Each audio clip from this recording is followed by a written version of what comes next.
حضرت سیدنا امام اعظم ابو حنیفہ رحمت اللہ تعالی علیہ، آپ کی سیرت پر سوانح پر کچھ باتیں آج کی گفتگو کا موضوع ہیں۔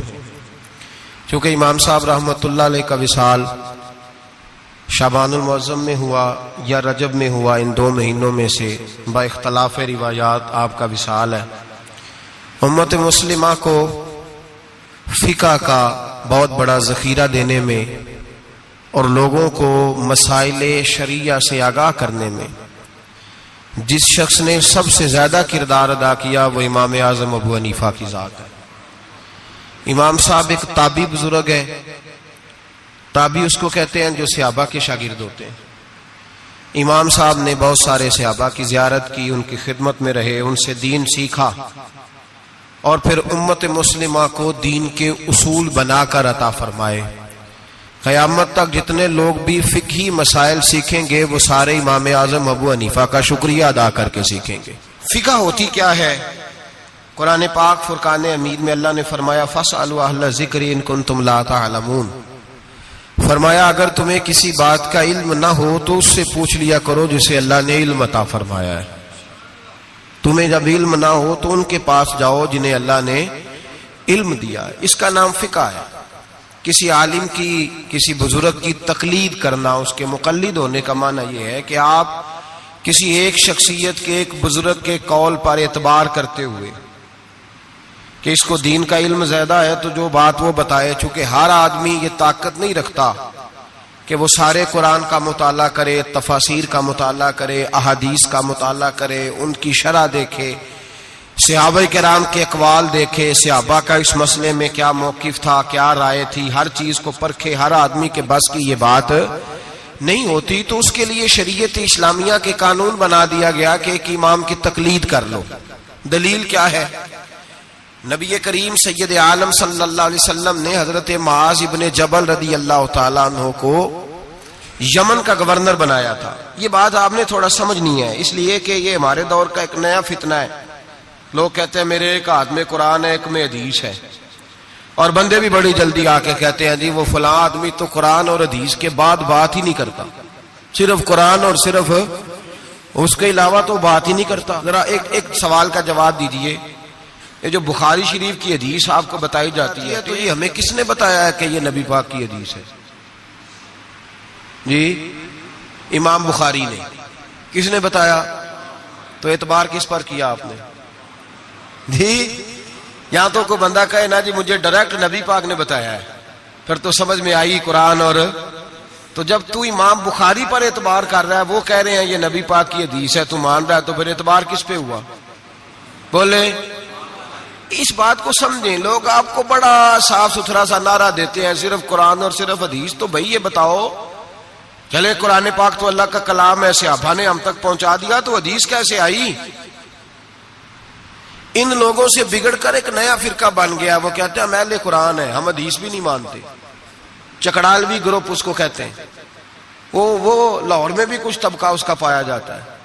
وہ بگڑ گئے ہیں، وہ کہتے ہیں صرف قرآن پاک، حدیث تو اماموں نے بنائی ہے، اماموں نے لکھی، ہم نہیں مانتے۔ وہ ایسے نہ کرو بھائی، اس طرح تو سارا دین مشکوک ہو جائے گا۔ علم والوں کا رستہ ہمیں کس نے بتایا ہے؟ قرآن پاک میں۔ کس نے بتایا؟ اللہ نے کہا فاسألوا اہل الذکر ان کنتم لا تعلمون۔ اگر تمہیں کسی بات کا علم نہ ہو تو جس کو علم ہے اس سے جا کے، بھائی مجھے گاڑی نہیں چلانی آتی تو میں اب کہوں گا پہلے قرآن پاک سے مجھے نکال کے دو گاڑی، مجھے اللہ سکھائے چلانی۔ حدیث پاک میں پہلے لکھا ہو کہ گاڑی یہ اس کا نمبر ہو، فلانی علاقے کی بنی ہوئی ہے، میں کسی بندے سے سیکھ لوں یا مجھے حدیث پاک سے مل جائے گا۔ تو بھئی یہ عجیب سی بات ہے، تو گاڑی چلانی سیکھنی ہے تو جس کو گاڑی چلانی آتے ہے اس کے پاس جا سیکھ لے، تو دلیل مانگنے لگ گیا۔ تو بھئی قرآن اور حدیث کا علم جس بندے کو زیادہ ہے اس سے اسپیشلسٹ کے پاس جائیں آپ، وہ آپ کو بتائے گا آپ نے کیا کرنا ہے، بات ختم ہو گئی۔ اگر آپ کو شوق ہے خود مجتہد بننے کا تو ٹھیک ہے، آپ اتنا علم حاصل کریں، وہاں تک آپ جائیں۔ شیخ الاسلام خواجہ قمر الدین سیالوی رحمت اللہ تعالی علیہ، خواجہ صاحب کے پاس ایک شخص آیا، اللہ کرے یہ بات آپ کی سمجھ میں آ گئی تو بڑا فائدہ ہو جائے گا، بڑا فائدہ ہوگا یہ لفظ اگر آپ سمجھ گئے۔ اللہ کرے میری قوم سمجھدار ہو جائے، آمین تو کہنا۔ اللہ کرے سنی کو بھی کچھ سمجھ آنے لگ جائے۔ خواجہ صاحب کے پاس ایک بندہ آیا، کہنے لگا امام اعظم کی بات نہیں ماننی چاہیے، امام اعظم کی بات ان کی تقلید نہیں کرنی چاہیے، بڑی موٹی بات۔ خواجہ قمر الدین سیالوی کہنے لگے تیری یہ بات مان لوں؟ تیری بات کوئی نہیں سمجھ آئی آپ کو؟ کہنے لگا امام اعظم کی بات، آپ فرمانے لگے تیری یہ بات مان لوں؟ بندہ چپ کر گیا، کہنے لگا جی آپ نے کہا کہنے لگے تیرے جیسے فضول کی مانو اور امام اعظم ابو حنیفہ کی نہ مانو؟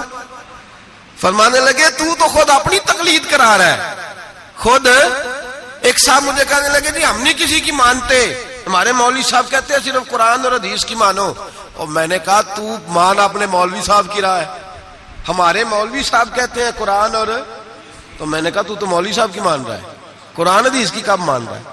چھوڑ سارے کام، چل مدرسے داخل ہو، پہلے اصول سیکھ دین کے، پھر پورا دین پڑھ، اور پھر مجھے آ کے بتانا پورے دین میں سے کہ میں نے سیکھ لیا ہے، پھر میں مان لوں گا، ورنہ تو مولوی صاحب کی مان رہا ہے، تقلید تو کر ہی رہا ہے کسی نہ کسی شکل میں۔ تو ہم تقلید کیوں کرتے ہیں؟ سمجھیں اس بات سے۔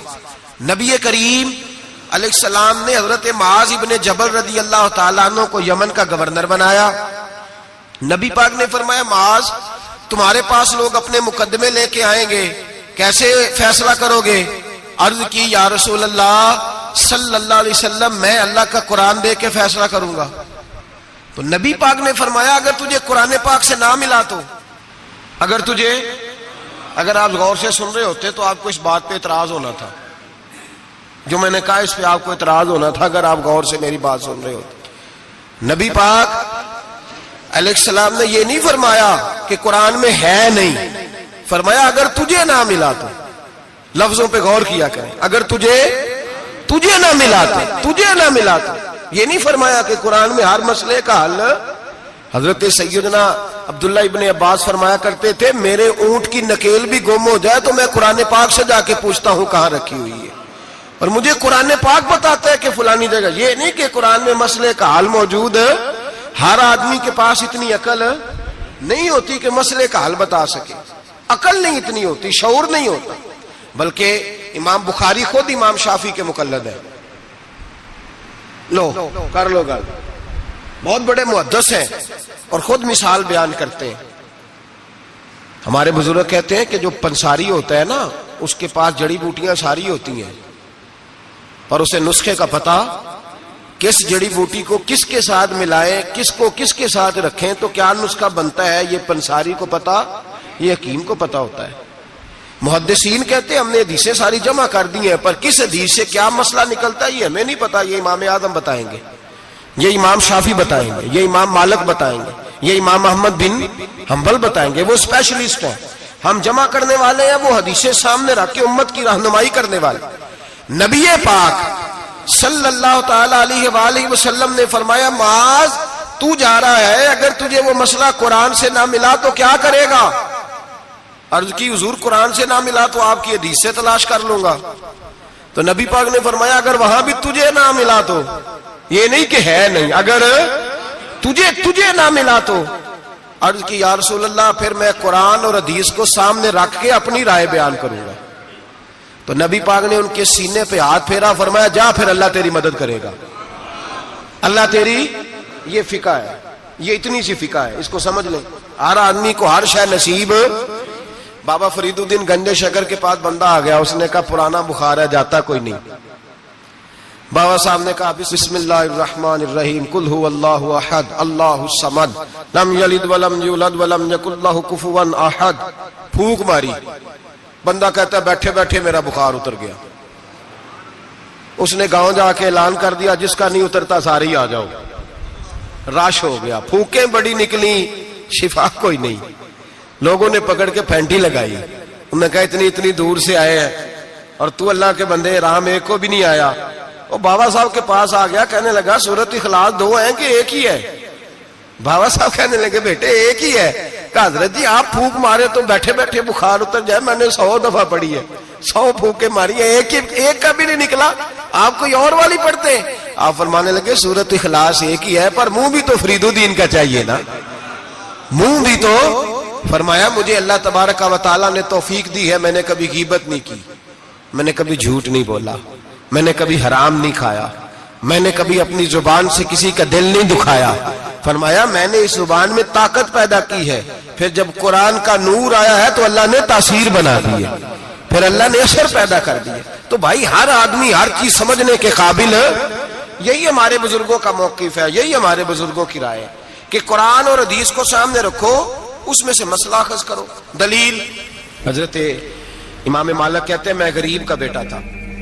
اکثر دین پڑھنے والے غریبوں کے بیٹے ہوتے ہیں، امیروں کے بچے ایف ایس سی پڑھتے ہیں، بی ایس سی پڑھتے ہیں، ٹیکنالوجی پڑھتے ہیں، غریبوں کے بچے دین پڑھتے ہیں، اور پھر امیروں کو ممبریاں ملتی ہیں، غریبوں کے بچوں کو اللہ ممبر عطا فرماتا ہے، مصلی رسول اللہ دیتا ہے۔ حضرت سیدنا امام ابو مالک فرماتے ہیں میں غریب کا بیٹا تھا اور میری 6-7 بہنیں، میں اکیلا بھائی تھا۔ آپ فرماتے ہیں میرے ابا جی فوت ہو گئے، میری امی پکڑ کے مجھے ایک دھوبی کی دکان پہ لے گئی، کہنے لگی اسے کپڑے دھونے کا طریقہ بتا دے، سلیقہ سمجھا دے، یہ بھی ایک چھوٹی سی لانڈری کی دکان کھول لے گا، میری بیٹیوں کا پیٹ پال لے گا۔ دھوبی کہنے لگا ٹھیک ہے، میں 2-3 درہم بھی دوں گا مہینے کے، اور جب کام سیکھ جائے گا تو تنخواہ بڑھ جائے گی۔ امام ابو مالک رحمت اللہ علیہ فرماتے ہیں میں بہنوں کے لیے روزی کمانے نکلا، میں بیوہ ماں کے سر پہ بوجھ اتارنے کے لیے نکلا، میں غربت کے عالم میں نکلا، رستے میں امام اعظم کا مدرسہ تھا۔ فرماتے میں وہاں چمکتے چہرے دیکھتا، لیکن اپنی غربت کو دیکھ کے میں آگے بڑھ جاتا، پریشان ہوتا کہ میں کیسے علم حاصل کروں گا۔ آپ فرماتے امام صاحب مجھے اکثر دیکھتے، ایک دن امام اعظم باہر نکلے، مجھے کھڑے ہوئے دیکھا تو قریب بلایا، سینے سے لگایا، ماتھا چوما، کیا نام ہے؟ میں نے کہا ابو مالک میرا نام ہے۔ کہا تمہیں پڑھنے کا شوق ہے؟ کہا بڑا شوق ہے۔ کہنے لگے چل آ جا پڑھا کر، آ جا مدرسے میں پڑھا کر۔ کہتے میں سارا دن وہاں پڑھتا، گھر سے کام کرنے آتا، سارا دن امام اعظم کے پاس پڑھتا رہتا۔ مہینہ آیا تو میری اماں کہنے لگی تنخواہ لاؤ۔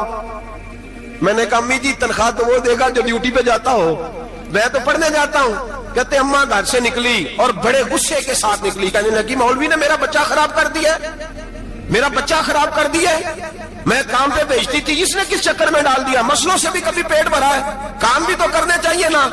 کہتے امام اعظم کے سامنے کھڑی ہوئی، امام صاحب بڑے امیر کبیر آدمی، اربوں خربوں پتی تھی، اور پھر اتنے بڑے عالم فقیر، سارا بغداد، سارا کوفہ، سارا مصر سلوٹ کرتا ہے۔ بی بی آئی اور تیز جملے، عورتوں کا طریقہ ہوتا ہے، کہنے لگی مولوی تیری سفید داڑھی، تیرا اتنا نام، تجھے خیال ہی نہیں آیا، میں بیوہ عورت ہوں، تو نے میرا بچہ خراب کر ڈالا، میری یتیم بچیاں روٹی کہاں سے کھائیں گی، مسلوں سے بھی کبھی پیٹ بھرا ہے۔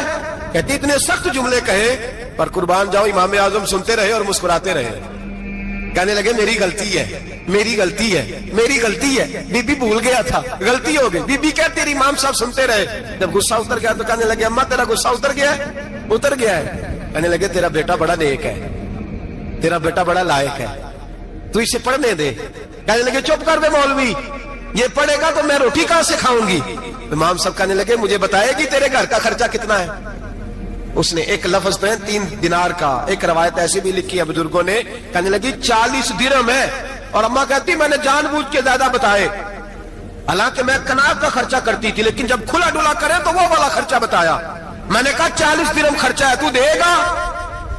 تو کہتے امام اعظم کہنے لگے اماں تجھے لینے نہیں آنا پڑے گا، پہلی سے پہلے تیرے گھر میں پہنچ جایا کریں گے، یکم سے پہلے آئیں گے۔ او بھائیو کہاں استاد ملتے ہیں، کہاں استاد ملتے ہیں، کہاں وہ لوگ ملتے ہیں جو دعائیں مانگتے، التجائے کرتے، پیار کرتے۔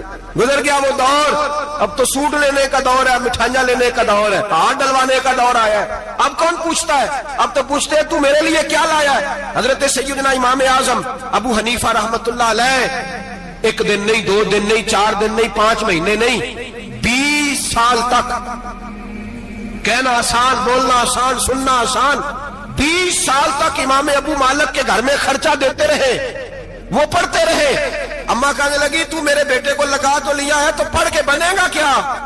حضرت امام اعظم فرمانے لگے بادشاہوں کے تخت پر بیٹھ کر بادشاہوں کے ساتھ کھانے کھایا کرے گا، ان کے ساتھ بیٹھ کے حلوہ کھائے گا، وقت آئے گا وہ دیکھے گی۔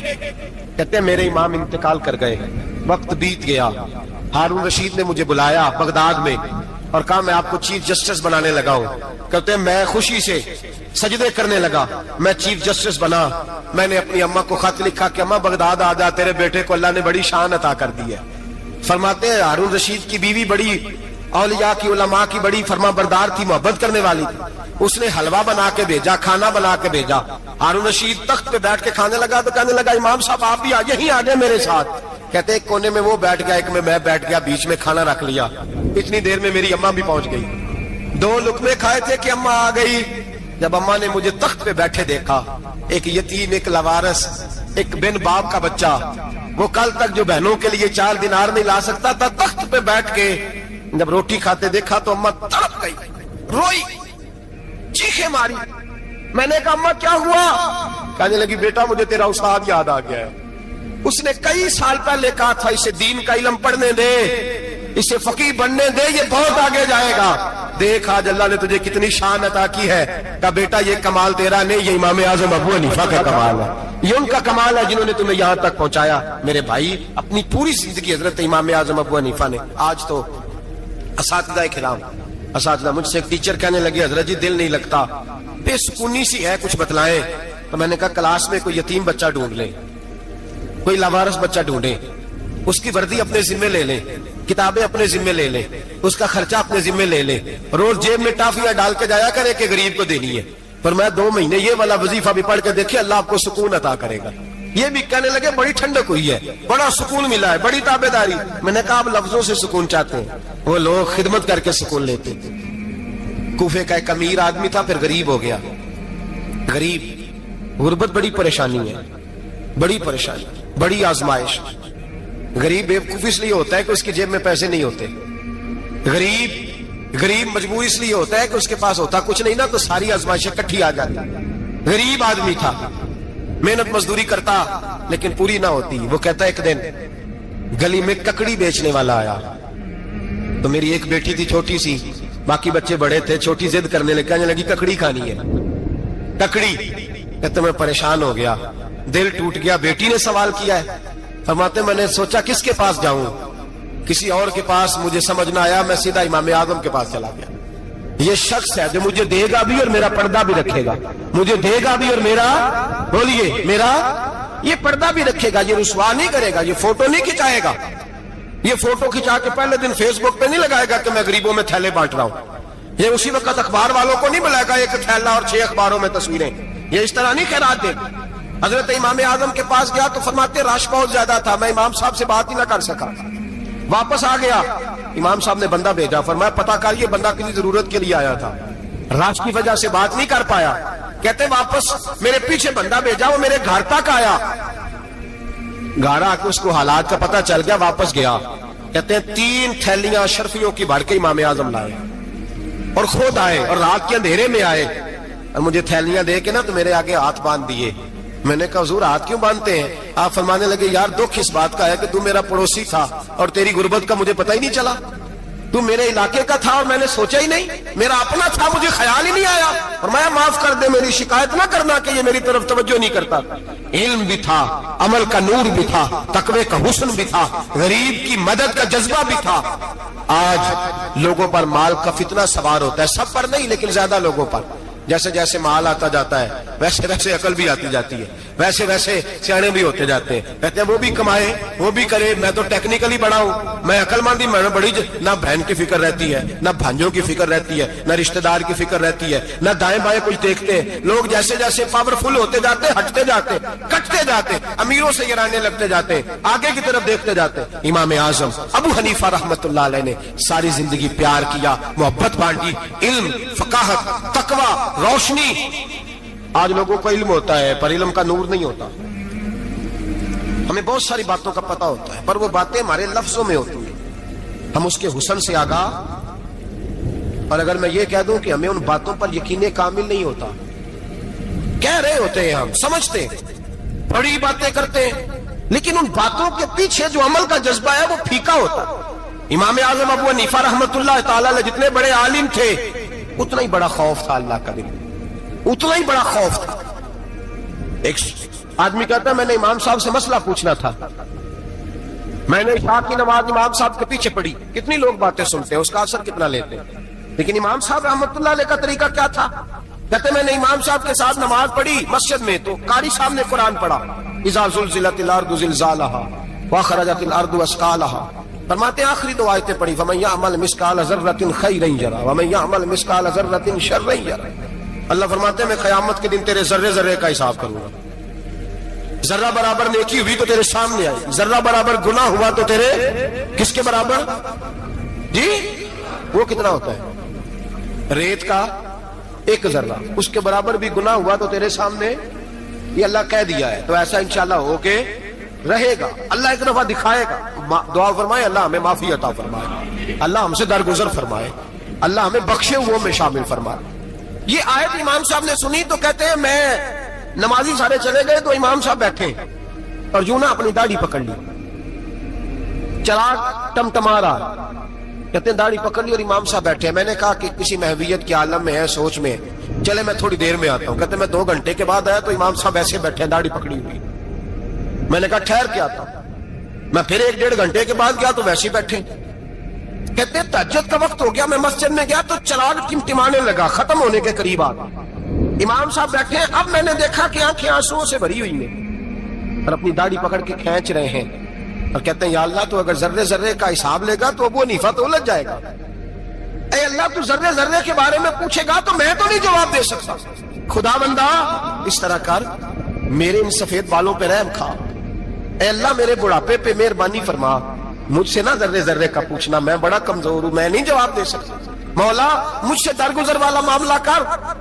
کہتے تڑپ رہے امام صاحب۔ فجر کی اذان ہوئی تو امام صاحب نے دائیں بائیں دیکھا، میں پیچھے کھڑا تھا۔ میں نے کہا حضور ساری رات ہی گزر گئی، آپ ایک آیت سن کے پریشان رہے اور میں روزانہ 20 تقریریں سنتا ہوں، درجنوں حدیثیں سنتا ہوں، مجھے تو اثر نہیں ہوتا۔ آپ فرمانے لگے مجھے تیرے معاملے کا نہیں پتا، لیکن مجھے اگر تو نے دیکھ لیا ہے تو کسی کے ساتھ ذکر نہ کرنا مجھے۔ اور فرمانے لگے پھر تو نیک آدمی ہوگا، تجھے نہیں خیال آتا، تو میں تو جانتا ہوں من آنم کے من دانم، پتہ سارا ہے سردار دو کی تیانا، میں تو جانتا ہوں نا، مجھے خبر ہے، لہٰذا میں نہیں حساب دے سکتا، تیرا نہیں مجھے پتا۔ جتنا میرے بھائی علم زیادہ اتنا خوف بھی۔ حضرت عبداللہ ابن مسعود فرماتے ہیں زیادہ باتیں کرنے والا عالم نہیں ہوتا، اللہ سے زیادہ ڈر جانے والا عالم ہوتا ہے۔ جو آدمی لمبی چوڑی گفتگو کرے وہ فقیہ نہیں، وہ اللہ سے ڈرنے والا نہیں، بلکہ جس کو وہ بات کرے تو تھوڑی کرے، ڈر کے کرے، خوف کے ساتھ کرے، اللہ کی خشیت جس کے دل میں ہو وہ بڑا عالم ہوتا ہے۔ حضرت امام اعظم ابو حنیفہ رحمت اللہ علیہ مالدار تھے اور اپنے مال میں سے حصے نکالتے تھے۔ امام صاحب فرمایا کرتے تھے میں نے چند ہزار درہم رکھ دیے۔ حضور کس لیے؟ فرمایا لوگوں کو قرضہ دینے کے لیے۔ نبی پاک صلی اللہ علیہ وسلم نے فرمایا قرضہ لینے والے کو منع کیا ہے، فرمایا قرضہ ایک قید ہے، بغیر مجبوری کے نہ لینا۔ اب لینے والے بھی احتیاط نہیں کرتے، فٹافٹ قرضے کے پیچھے بھاگتے، بڑی مجبوری ہو تو قرضہ لیں، فرمایا مقروض قیدی ہوتا ہے، قرضہ لینے سے بچو۔ اور دینے والے کو کیا کہا؟ فرمایا اگر سامنے والا تنگ دست ہو نا، تنگ دست، تو اسے مہلت دو، جتنی تم مہلت دو گے اللہ اتنے پیسے روز صدقہ کرنے کا ثواب عطا فرمائے گا۔ اگر تنگ۔ ایک صاحب مجھے کہنے لگے میں نے رمضان شریف میں نا قرضے کے حوالے سے یا کچھ عرصہ پہلے کسی موقع پر قرض کے حوالے سے کو بات کی، ایک صاحب مجھے کہنے لگے حضرت صاحب جیسے کسی کو لینا ہوئے نا 20,000 تو انہوں ترا کے لئی دے، تو جی 20 کروڑ لینا ہوئے تو پھر نہیں ترایا جاتا۔ میں نے کہا کیوں؟ کہنے لگے 20,000 والا بندہ ماڑا ہوتا ہے نا، جہاں 20 کروڑ کھا گیا وڈی مگرمچھ ہوتا ہے، انہوں ترایا جا سکتا، وہ دے کے بندے ترلے ہی کر دے چل بھائی کیویں دے سکنا ہے۔ وہ جو 20,000 والا نا ماڑا بندہ کہنے تو دینے نے کہ تیرا بندوبست کریے، کہنے چل صاحب جمعرات لے آؤ کسی طریقے، جمعرات ماڑا ہے نا۔ نبی پاک نے کیا فرمایا؟ حضور نے فرمایا تجھے پتہ چل جائے کہ تنگ دست ہے تو مہلت دے، جتنے دن تو اس سے پیسے نہیں لے گا اتنے پیسے روز صدقہ کرنے کا ثواب دیا جائے۔ اب لوگ جو تگڑی موٹے مگرمچھ ہیں ان کو مہلت دیتے ہیں، وہ کہتے ہیں جا جتھو لب دے نہیں لے، پھر کہتے ہیں نہیں آپ بتائیں آپ کیسے دے سکتے۔ اور ماڑا بندہ انہیں 2,000 دینا ہے دکان کا، اس کو دکاندار کہتا ہے کل سائیکل لے کے تب گزرنا میرے آگے سے اگر پیسے دینے ہیں تو میں نے سائیکل رکھ لینا۔ ڈرنا چاہیے اللہ پاک، ہمیں پتا ہوتا ہے سامنے والا غریب ہے، تنگ دست ہے، مجبور ہے، اسے مہلت دینی۔ امام صاحب کہتے ہیں میں نے کچھ پیسے رکھے ہوئے تھے، پس منظر یہ تھا کہ غریب لوگ آتے ہیں تو میں ان کی مدد کروں گا۔ امام اعظم ابو حنیفہ نے ایک بندے سے پیسے لینے تھے اور حال یہ تھا کہ آپ دھوپ میں کھڑے تھے، ساتھ اس بندے کا مکان تھا، لوگوں نے کہا حضرت دیوار کے سائے میں ہو جائے، فرمانے لگے اس سے پیسے لینے ہیں، اگر سائے میں کھڑا ہوا تو سود میں شمار ہو جائے گا، میں اس سے فائدہ نہیں لے سکتا۔ ایک بندے سے قرضہ لینا تھا، وہ آپ کو دیکھ کے گلی اور دوسری گلی میں چلا گیا، رستہ بدل گیا اور چھپ گیا۔ امام صاحب رونے لگے، کہنے لگے اے اللہ میں اتنا برا ہو گیا ہوں کہ تیرے بندے مجھ سے چھپنے لگے، اس کو ڈھونڈ کے لائے، کیوں چھپتا ہے؟ کہ حضور آپ کے پیسے دینے ہیں۔ آپ نے فرمایا جا میں نے اللہ کی رضا کے لیے معاف کیے، آج کے بعد چھپنا نہ، اس لیے میں نہیں چاہتا کہ تجھے کوفت ہو، تو میری طرف دیکھ کے چھپنے لگا ہے، میری طرف دیکھ کے۔ غریب تو بھائی گلیوں میں گھستے پھرتے ہیں کہ کوئی بندہ مل نہ جائے، مقروض آدمی، پتہ اس وقت چلتا ہے جب خودکشی کر گیا، پتہ اس وقت چلتا ہے، پھر لوگ آتے ہیں اس کے بچوں کو کہتے ہیں فکر نہ کرنا ہم تیرے ساتھ ہیں، تو اس کے ساتھ ہونا تھا، ان کا سایہ بچ جاتا۔ اب آئے ہو امام اعظم ابو حنیفہ رحمۃ اللہ تعالیٰ علیہ لوگوں کو سہولت دیتے، آسانی دیتے، پیار کرتے، محبت کرتے۔ ہم لوگوں کا مزاج ایسا نہیں ہے، ہماری اخلاقیات کے اندر وہ حسن نہیں جو ہمارے بزرگ ہمیں دے کے گئے، اور پھر چھوٹی چھوٹی باتوں میں حقوق العباد کا خیال کرتے، چھوٹی چھوٹی باتوں۔ ہم تو گالی دے کے بھی کہتے ہیں نا چل کیا ہو گیا، گالی دی ہے نا۔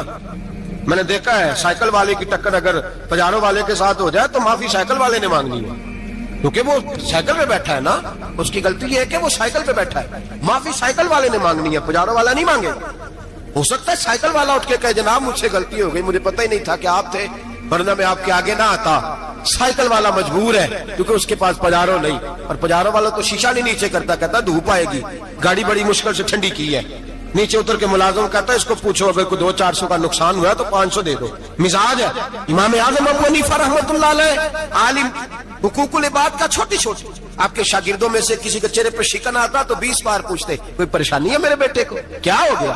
ساری زندگی سایہ دار شجر کی طرح گزاری، ساری زندگی شاگردوں پر، مریدوں پر محبت کا سائبان رہا، ٹھنڈی چھاؤں رہی امام صاحب کی۔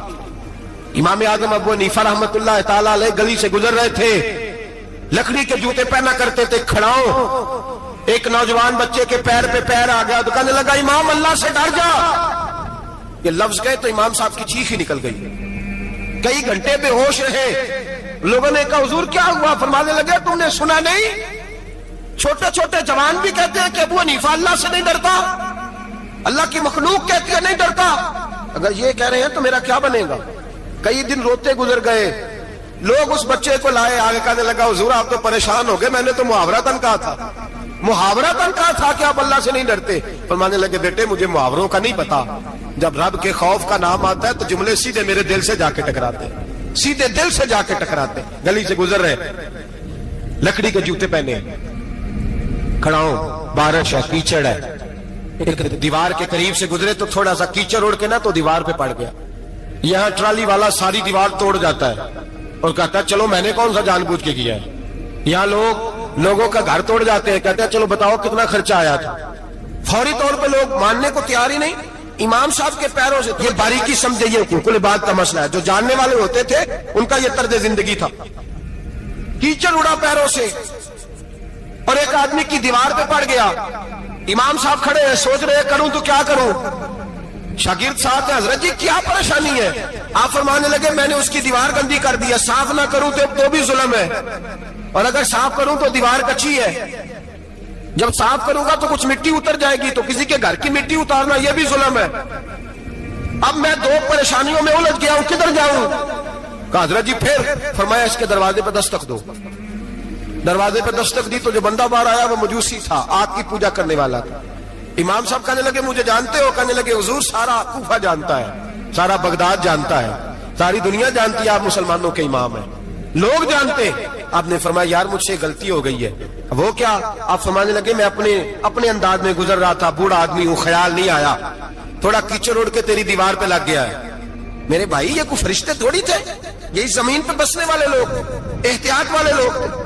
ہم لوگوں نے پتہ نہیں اپنا مزاج اتنا سخت کیوں بنا لیا ہے، کتنے لوگوں کو لتاڑ کے، کتنی پگڑیاں اچھال کے، کتنے حقوق العباد ضائع کر کے بھی ہم اسی طرح کے مطمئن ہیں۔ کہاں سے تسلی لاتے ہیں ہم؟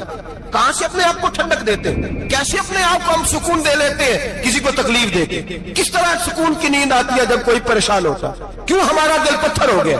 اعلیٰ حضرت فرمایا کرتے تھے جا کسی سے جا کے علاج کرا، تیرے سینے میں جو دل دھڑک رہا ہے وہ سخت ہو گیا، جا کسی سے جا کے اس کی دوائی کھا، مجھے خیال ہی نہیں آتا تڑپتے لوگوں کو دیکھ کر، جا کے علاج کرا، اگر ایسے ہی مر گیا تو حالات تیرے حق میں اچھے نہیں ہوں گے۔ حضرت امام صاحب تڑپ رہے ہیں اور اس شخص کے سامنے آہوزاری کر رہے ہیں جو مجوسی بھی ہے، غریب بھی ہے، کچے گھر میں رہتا ہے۔ فرمایا یار بتاؤ کیا کروں؟ امام صاحب باتیں کر رہے ہیں تو وہ آدمی حیرت میں کھو گیا، کبھی دیوار دیکھتا، کبھی اپنا آپ دیکھتا، کبھی امام صاحب کو دیکھتا، دائیں بائیں دیکھتا، پسینے آنے لگے، پتہ نہیں کیا سوچوں کا مد و جزر چلنے لگا، کہاں بات گئی، کہاں تک اس کی سوچ گئی، کہاں پلٹ کے آئی۔ کہنے لگا امام صاحب میں تو چوک میں رہتا ہوں، روزانہ پتہ نہیں کتنی گاڑیاں مٹی برسا جاتی ہیں، کبھی کوئی نہیں آیا، آپ کو کیا ہوا؟ آپ فرمانے لگے مجھے کسی کا نہیں پتا، مجھے تو میں نے جو قرآن حدیث پڑھا ہے مجھے تو ڈر آ رہا ہے، مجھے بتا تو معافی دیتا ہے کہ نہیں، تیری دیوار صاف ہوگی کہ نہیں؟ کہنے لگا حضور دیوار کو چھوڑیں، پہلے کلمہ پڑھائیں، میرا دل تو صاف کر دے۔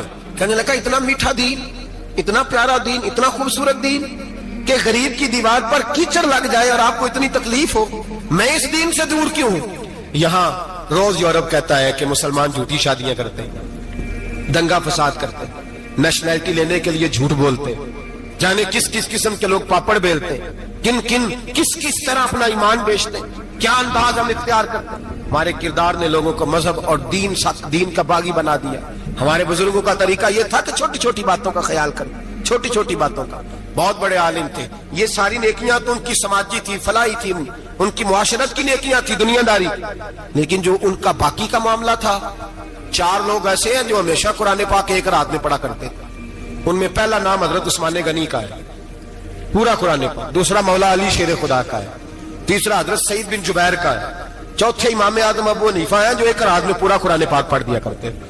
جس جگہ امام اعظم کی قبر بنی ہوئی ہے نا، اعظمیہ، ایک محلہ ہے بغداد کا، اس کا نام ہی اعظمیہ، امام صاحب کے نام ہے، جہاں قبر بنی ہوئی ہے، وہاں بیٹھ کے امام اعظم ابو حنیفہ نے 60 مرتبہ قرآن پاک ختم کیا، خود پڑھا، خود فرمایا یہاں میں نے دفن ہونا، اس جگہ 60 قرآن پاک پڑھے۔ رمضان کا مہینہ آتا تھا تو امام صاحب ایک قرآن پاک دن میں پڑھتے تھے، ایک رات کو پڑھا کرتے تھے، ایک قرآن پاک سنایا کرتے تھے۔ امام صاحب رحمت اللہ علیہ ساری رات نفل پڑھتے۔ لوگ کہتے ہیں کہ امام صاحب کی رات نماز کے لیے کھڑے ہوتے تو ایک رکعت میں 15 سپارے پڑھتے، تو لوگ کہتے تھے یہ ابو حنیفہ نہیں، یہ تو کسی نے پلر کھڑا کر دیا، یہ تو کوئی ستون ہے، رکوع ہی نہیں کرتا، پورے 15 سپارے۔ یہاں تو ابھی تراویح آئیں گی، لوگ پہلے سے کہنے لگ گئے بڑی گرمیوں کے روزے، بڑی گرمیوں کے روزے، اور آ تو لینے دے بھائی، پہنچ تو لینے دے رمضان شریف کو، اللہ بڑا مہربان ہے، ہر چیز کو بدلنے پہ قادر ہے۔ پہلے سے لوگ تیاری کر رہے ہیں، مسجدیں ڈھونڈیں گے جائے ایسی اچھا ہو، قرآن جلدی پڑھا جائے، ڈھونڈ کے۔ امام صاحب رحمت اللہ تعالیٰ علیہ، اور میں اکثر کہا کرتا ہوں، میں کہتا ہوں تو تراویح میں کھڑا نہیں ہوتا، پاسپورٹ کے دفتر کھڑا ہو جاتا ہے 2 گھنٹے، شناختی کارڈ کے دفتر تو 3 گھنٹے کھڑا ہو لیتا ہے۔ یہ تیرا ظلم ہے اپنی ذات کے ساتھ کہ تجھے قرآن کے لیے کھڑا نہیں ہوا جاتا، دنیا داری کے لیے کھڑا، وہ پروجیکٹر کرانے جائے تو چاہے تجھے 4 گھنٹے لائن میں کھڑا ہونا پڑے، وہاں تو کھڑا ہو لیتا ہے۔ اللہ سے ڈر، اپنی تھوڑی سی دنیا داری کے لیے سارا کچھ کر لیتا ہے۔ حضرت امام صاحب رحمت اللہ تعالیٰ علیہ تقویٰ اور طہارت کے پہاڑ 55 حج کیے امام اعظم نے، کتنے؟ 55 حج فرمائے۔ حج ایک مشقت والا کام ہے، جدوجہد والا کام ہے، جوان بھی تھک جاتے ہیں، کہتے ہیں بڑا مشکل ہے جی، اور یہ جتنا مرضی آسان ہو گیا قیامت تک اس نے مشکل ہی رہنا ہے، اس لیے کہ یہ ایک مجاہدہ ہے۔ 55 حج کیے، آخری حج پہ گئے تو کعبے کے مجاور کو کہنے لگے ذرا کھول نہیں دیتے کعبے کا دروازہ، میرا اندر جانے کو دل کرتا ہے۔ اس نے دروازہ کھولا، اندر گئے تو کہنے لگے خدایا، 2 جملے کہے، کہنے لگے اے اللہ، جتنا تو نے مال دیا تھا میں اتنا شکر نہیں ادا کر سکا، اور جتنا تو نے علم دیا تھا میں اتنا عمل نہیں کر سکا، اب بوڑھا ہو گیا ہوں، مہربانی کرنا مجھ سے درگزر والا معاملہ کر، اور اے اللہ اگر تو مجھے بتا دے کہ تو راضی یا ناراض ہے تو میں ذرا سکون سے مر جاؤں۔ کہتے ہیں کعبے کی دیواروں سے آواز آنے لگی، ابو حنیفہ تیرا رب تجھ سے بڑا راضی ہے۔ داتا گنج بخش علی اجمیری جیسا بابا 1000 سال پہلے لکھ کے گئے کشف المحجوب میں، داتا صاحب نے لکھا ہے 1000 سال پہلے کشف المحجوب میں۔ داتا صاحب فرماتے ہیں میں حضرت بلال کی قبر پہ حاضری دینے گیا، یعنی 1000 سال پہلے کے مسلمان بھی قبروں پہ مزاروں پہ جایا کرتے تھے۔ داتا صاحب لکھتے ہیں، کہتے ہیں ملک شام میں حضرت بلال حبشی کی قبر پہ حاضری دینے گیا، میں قبر پہ حاضری دے کے تو ساتھ لیٹ گیا، میری آنکھ لگ گئی، مجھے خواب میں نبی پاک کا دیدار نصیب ہوا، گویا حاضری حضرت بلال کی، اور برکت یہ کہ وہاں مجھے مصطفیٰ کا دیدار نصیب ہو رہا ہے۔ فرماتے ہیں نبی پاک میری خواب میں آئے، حضور نے ایک بوڑھے بابے کے گلے میں ہاتھ ڈالا ہوا ہے اور اپنے ساتھ چلا رہے ہیں۔ میں نے عرض کی یا رسول اللہ یہ کون ہے؟ تو نبی پاک نے فرمایا یہ تیرا امام اعظم ابو حنیفہ ہے۔ فرماتے ہیں مجھے سمجھ آ گئی کہ امام اعظم بھٹک اس لیے نہیں سکتے کہ انہیں رسول پاک نے سارا عطا فرمایا ہے، وہ بھٹک اس لیے نہیں سکتے کہ نبی پاک نے انہیں سارا دیا۔ داتا گنج بخش علی اجمیری رحمت اللہ تعالی علیہ فرماتے ہیں کہ امام صاحب رحمت اللہ تعالی علیہ بہت بڑی شخصیت۔ امام اعظم کا پیغام کیا ہے؟ انہوں نے فقہ بنائی، دین پھیلایا، جتنی بھی میں نے باتیں سنائی سارا پیغام ایک پیغام ہے امام صاحب۔ امام صاحب رحمت اللہ تعالی علیہ فرماتے ہیں کہ دین پر عمل کرنے والوں کو بھی کسی اچھی صحبت کی ضرورت ہوتی ہے، عمل کرنے والوں کو۔ آپ فرماتے ہیں کئی دفعہ عمل کرنے والے کا عمل بھی ٹوٹ جاتا ہے، استقامت نہیں رہتی۔ فرماتے ہیں اچھی صحبتیں تلاش کرو، ان کے پاس بیٹھا کرو، ورنہ ہو سکتا ہے جو عمل تم کر رہے ہو اس میں کمی آ جائے۔ جتنا نیک لوگوں سے رابطہ زیادہ رہتا ہے، انسان کا دین پر عمل زیادہ۔ حضرت امام صاحب رحمت اللہ تعالی علیہ تقوی اور طہارت کے پہاڑ 55 حج کیے امام اعظم نے۔ کتنے؟ 55 حج فرمائے۔ آج ایک مشقت والا کام ہے، جدوجہد والا کام ہے، جوان بھی تھک جاتے ہیں، کہتے ہیں بڑا مشکل ہے جی، اور یہ جتنا مرضی آسان ہو گیا قیامت تک اس نے مشکل ہی رہنا ہے، اس لیے کہ یہ ایک مجاہدہ ہے۔ 55 حج کیے، آخری حج پہ گئے تو کعبے کے مجاور کو کہنے لگے ذرا کھول نہیں دیتے کعبے کا دروازہ، میرا اندر جانے کو دل کرتا ہے۔ اس نے دروازہ کھولا، اندر گئے تو کہنے لگے خدایا، 2 جملے کہے، کہنے لگے اے اللہ جتنا تو نے مال دیا تھا میں اتنا شکر نہیں ادا کر سکا، اور جتنا تو نے علم دیا تھا میں اتنا عمل نہیں کر سکا، اب بوڑھا ہو گیا ہوں، مہربانی کرنا مجھ سے درگزر والا معاملہ کر، اور اے اللہ اگر تو مجھے بتا دے کہ تو راضی یا ناراض ہے تو میں ذرا سکون سے مر جاؤں۔ کہتے ہیں کعبے کی دیواروں سے آواز آنے لگی ابو حنیفہ تیرا رب تجھ سے بڑا راضی ہے۔ داتا گنج بخش علی اجویری جیسا بابا 1000 سال پہلے لکھ کے گئے کشف الماجود میں، داتا صاحب نے لکھا ہے 1000 سال پہلے کشف الماجود میں۔ داتا صاحب فرماتے ہیں میں حضرت بلال کی قبر پہ حاضری دینے گیا، یعنی 1000 سال پہلے کے مسلمان بھی قبروں پہ مزاروں پہ جایا کرتے تھے۔ داتا صاحب لکھتے ہیں، کہتے ہیں ملک شام میں حضرت بلال حبشی کی قبر پہ حاضری دینے گیا، میں قبر پہ حاضری دے کے تو ساتھ لیٹ گیا، میری آنکھ لگ گئی، مجھے خواب میں نبی پاک کا دیدار نصیب ہوا، گویا حاضری حضرت بلال کی، اور برکت یہ کہ وہاں مجھے مصطفیٰ کا دیدار نصیب ہو رہا ہے۔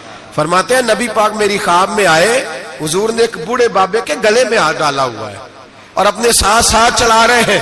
میں نے عرض کی یا رسول اللہ یہ کون ہے؟ تو نبی پاک نے فرمایا یہ تیرا امام اعظم ابو حنیفہ ہے۔ فرماتے ہیں مجھے سمجھ آ گئی کہ امام اعظم بھٹک اس لیے نہیں سکتے کہ انہیں رسول پاک نے سہارا عطا فرمایا ہے، وہ بہک اس لیے نہیں سکتے کہ نبی پاک نے انہیں سہارا دیا ہے۔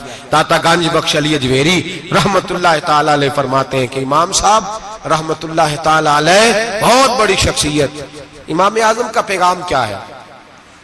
انہوں نے فقہ بنائی، دین پھیلایا، جتنی بھی میں نے باتیں سنائی سارا پیغام، ایک پیغام ہے امام صاحب۔ امام صاحب رحمت اللہ تعالی علیہ فرماتے ہیں کہ دین پر عمل کرنے والوں کو بھی کسی اچھی صحبت کی ضرورت ہوتی ہے، عمل کرنے والے کو۔ آپ فرماتے ہیں کئی دفعہ عمل کرنے والے کا عمل بھی ٹوٹ جاتا ہے، استقامت نہیں رہتی۔ فرماتے ہیں اچھی صحبتیں تلاش کرو، ان کے پاس بیٹھا کرو، ورنہ ہو سکتا ہے جو عمل تم کر رہے ہو اس میں کمی آ جائے۔ جتنا نیک لوگوں سے رابطہ زیادہ رہتا ہے، انسان کا دین پر عمل زیادہ رہتا ہے۔ جتنا نیک لوگوں سے پیچھے ہٹتا ہے اتنا دین سے۔ آپ فرمایا کرتے تھے اگر 2 سال نہ ہوتے جو میں نے امام جعفر صادق کی صحبت میں گزارے تو ابو حنیفہ ہلاک ہو جاتا۔ اپنے آپ کو رب کریم کے بندوں کے ساتھ لگا کے رکھیں، جوڑ کے رکھیں۔ اگر ہمارا رب کریم کے بندوں سے رشتہ رہے گا تو قرآن و سنت سے رشتہ رہے گا۔ اللہ تعالی ہمیں ان بزرگوں کے نقوش سیرت پر عمل کی توفیق عطا کرے۔ آخر دعوانا ان الحمدللہ رب العالمین۔